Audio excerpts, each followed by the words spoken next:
Baik para pemirsa, kita lanjutkan pembahasan kita tentang korupsi.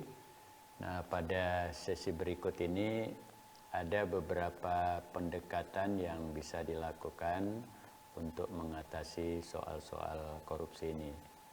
Yang pertama yaitu pendekatan keagamaan dan pendidikan, ya. Jadi bagaimana mendorong para tokoh lembaga agama untuk mengeluarkan fatwa atau opini umum terhadap para pelaku korupsi yang merugikan masyarakat. Jadi sesuai dengan hadis Nabi, fa iza ra'a minkum munkaran falyughayyirhu biyadihi. Fa illam tastati fa bilisani, fa illam tastati fa biqalbi wa huwa adaful iman. Jadi seorang pejabat tentu dengan jabatannya, kalau kita dengan kata-kata, minimal dengan hati kita, ya. Nah, lalu merumuskan dan mensosialisasikan pelajaran mata kuliah atau civic education, ya, tentang korupsi, kolusi dan nepotisme di berbagai lembaga. Nah, berikutnya mendorong para akademisi untuk melakukan riset, baik riset kuantitatif maupun kualitatif terkait dengan budaya dan sosiologi korupsi, melakukan reformasi silabi pendidikan keagamaan, dan baik yang bersifat atau bercorak personal social morality baik yang bersifat personal morality menuju social morality, yakni dengan melakukan reinterpretasi teks keagamaan secara lebih membumi. Jadi penyadarannya bahwa umat Islam jangan hanya rajin ibadah ritual, tapi juga memahami hal-hal yang bersifat tantangan sosial termasuk kasus korupsi. Melakukan pendidikan penyadaran bagi segenap warga masyarakat. Berikutnya meningkatkan fungsi pendidikan dalam keluarga. Jadi keluarga itu kan sebenarnya pusat edukasi, pusat informasi di tengah-tengah masyarakat. Jadi semacam pesantren yang khusus di dalam keluarga, itu diajarkan kepada mereka tentang bahaya korupsi.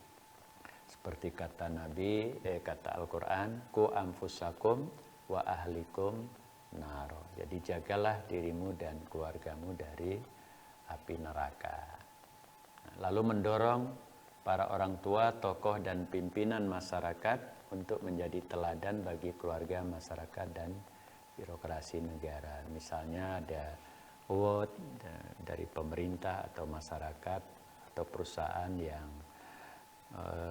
sangat jujur, transparan dan sebagainya. Kalau di pemerintahan ada BPK dan sebagainya. Nah, berikutnya mendorong setiap pemeluk agama untuk lebih menghayati ajaran agama, karena penghayatan agama yang benar akan mencegah seseorang dari melakukan tindak pidana korupsi maupun kejahatan lainnya. Jadi peningkatan sense of corruption melalui penajaman mata hati, mata batin. Kalau di Muhammad itu ada istilah irfani, ya, bagaimana batinnya menjadi lebih tajam, tidak mau melakukan hal-hal yang destruktif, termasuk di dalamnya menjauhkan diri dari peluang-peluang korupsi. Nah, berikutnya membiasakan sikap hidup sederhana, gitu ya, dengan tidak memamerkan kekayaan yang dimiliki. Ini salah satu misalnya instruksi Kapolri supaya seluruh aparat kepolisian di Indonesia harus bersikap atau membiasakan hidup sederhana. Budaya menabung dan hidup secara produktif, tidak konsumtif.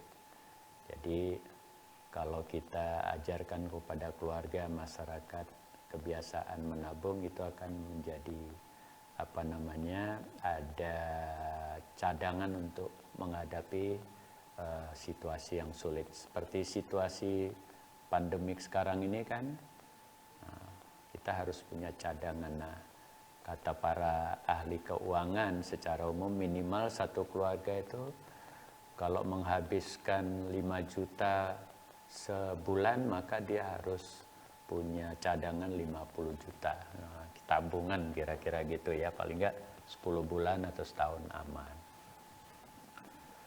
Nah, berikutnya adalah pendekatan sosial budaya, yaitu menciptakan dan memasyarakatkan budaya malu di kalangan warga bangsa, khususnya yang terkait dengan kasus penyalahgunaan kekuasaan atau korupsi. Ya, seperti tadi, kita harus mendorong negara ataupun masyarakat menciptakan budaya malu. Misalnya KPK itu kan sengaja memberi baju khusus warna oranye gitu ya untuk terdakwa koruptor ya. Nah, itu salah satu sebenarnya untuk menciptakan budaya malu. Pengucilan bagi setiap anggota masyarakat yang terbuka ya melakukan korupsi. Jadi masyarakat yang korup, nah itu dikucilkan ya. Ini mungkin beberapa adat di tanah air saya kira sudah punya cara-cara tersendiri ya. Melakukan sosialisasi secara intensif tentang bahaya korupsi di tengah masyarakat melalui media massa. Dan sebaliknya memberikan award, penghargaan secara tulus dan selektif kepada para tokoh yang layak diteladani ya. Nah, biasanya Republika itu memberi Republika Award atau apa itu setiap tahun kepada tokoh-tokoh yang berjasa. Menghimbau kepada segenap masyarakat untuk menghentikan kebiasaan suap menyuap baik yang bersifat administratif sampai money politics. Nah, berikutnya masyarakat segera melaporkan kepada aparat yang berwenang jika ada indikasi penyalahgunaan wewenang atau korupsi. Juga menerbitkan dan mempublikasikan berbagai literatur yang ada kaitannya dengan korupsi. Nah, para pemirsa, jadi kita bisa melakukan banyak hal untuk mencegah tindak pidana korupsi ini, bisa dari zona keluarga, bisa juga dari masyarakat, lingkungan kerja, dan sebagainya. Bahkan kalau di tingkat negara itu sudah ada PPATK yang melakukan pelacakan rekening koruptor dan sebagainya. Atau KPK biasanya setiap pejabat baru diminta untuk melaporkan kekayaannya. Dan ini sudah dilakukan sejak Khalifah Umar bin Khattab. Demikian, sampai di sini. Terima kasih. Assalamualaikum warahmatullahi wabarakatuh.